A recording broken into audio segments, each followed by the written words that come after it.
सुप्रभात नमो नमः सर्वेभ्यः। आज आपण जाणून घेणार आहोत कोजागिरी पौर्णिमेचं महत्त्व। कोजागिरी पौर्णिमेलाच अश्विन पौर्णिमा किंवा शरद पौर्णिमा सुद्धा म्हणतात। आपल्याला सगळ्यांनाच माहिती आहे की कोजागिरी पौर्णिमेचा विधी कसा आहे, काय आहे। याच्यामध्ये दूध आटवलं जातं आणि मग ते दूध प्राशन करायचं असतं आणि ते दूध सगळ्यांसाठी खूप हितावं किंवा औषधी गुणधर्मवालं असतं, हे आपण सर्व श्रुतच आहोत। पण आता मी तुम्हाला जे सांगणार आहे ते आयुर्वेददृष्ट्या कोजागिरीचं महत्त्व।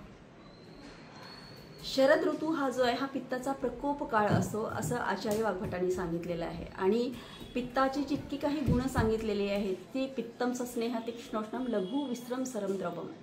आणि चंद्ररश्मीमध्ये शरद ऋतूच्या कोजागिरी पौर्णिमानिमित्त जो आपण दूध आटवल्या जातो त्याच्यामध्ये जी औषधी गुणधर्म जी वाढत असतात ती सगळीची सगळी औषधी गुणधर्म हे शीत प्रशमन करणारी असल्यामुळे शारीरिक सगळ्या दोषांचं विरेचन किंवा विलयन करण्याचं सामर्थ्य या दुधामध्ये असतं।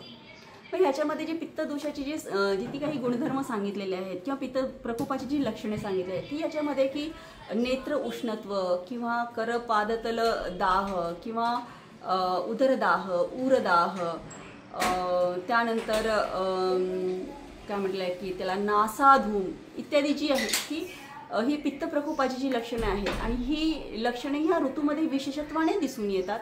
आणि ही विशेषत्वाने दिसून आलेल्या सर्वांगीण किंवा सर्व प्रकृतीच्या रुग्णांसाठी किंवा व्यक्तींसाठी या कोजागिरी पौर्णिमेचं दूध पिल्यानंतर त्याच्यामध्ये पित्ताचं शमन झालेलं आपल्याला दिसून येतं।